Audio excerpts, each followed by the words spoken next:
What is up, everyone? You are probably watching this video because you are a new Amazon seller and you got hit with the brand error, also known as brand error 5665. So in this video, I'm going to show you how to bypass that and how to fix it with your own brand name without having a trademark, without enrolling your brand in brand registry on Amazon. And it's really an easy fix, so I'm going to show you how to do it. But before we get into the video, like I always say, if you could hit that like button for the YouTube algorithm, drop a comment down below and subscribe to my channel. Just by doing that, you have a chance to win my Amazon FBA course. And in this video, I'm going to announce the winner for last month, which was May, and the winner is Evan.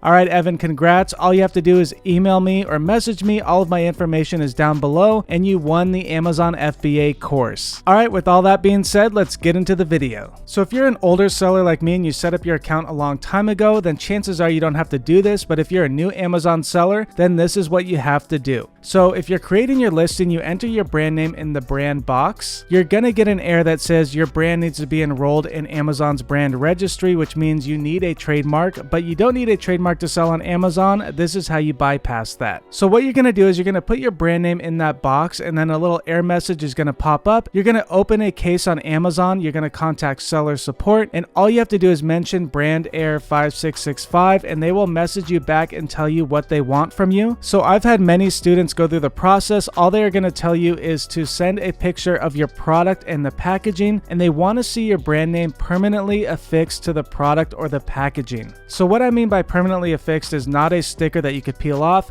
It has to be something like this. You could see helium 10. Let me go up here.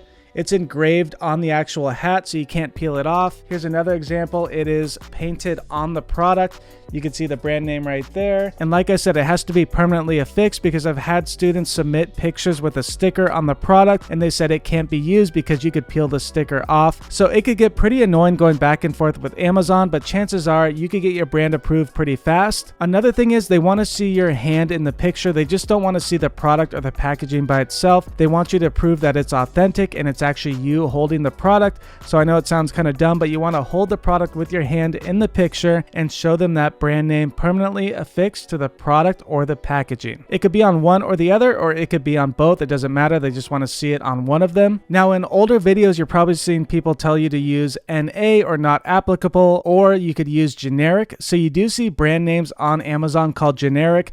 But if you want to sell on Amazon and have a good footprint, then you want to use your actual brand name. It's important to have your brand on the product or the packaging because you want to build a long-term business. If it just arrives in a box with nothing on it, then that customer won't remember who you are or what the brand is, and Amazon does not want you to sell unbranded products on their platform. So that is why they introduced this new rule, so people can't just sell unbranded junk on Amazon. This gives you a better footprint on Amazon and the customers can remember who you are. Now, of course, it is a good idea to get a trademark because it gives you brand protection on Amazon. If you get a hijacker, you could kick them off because you have a trademark on the brand and they don't have the rights to your actual brand name on their product. And you have more features on your Amazon seller account, but you don't need a trademark to sell on Amazon and you don't have to be in brand registry. So that is how you will fix your brand error that you get when you start selling on Amazon. Again, this is for new Amazon sellers. If you have an older seller account, your brand is already verified and you don't have to upload pictures of your product. All right, I hope this helped. If you need help with your own Amazon FBA business, check all my links down below. I do have an Amazon FBA course, which is very affordable compared to everything else in the market, and I do offer coaching. All right, that is it for this video. Again, Evan, you were the winner for the month of May, so don't forget to message me. For everybody else, I will see you in the next video. Goodbye.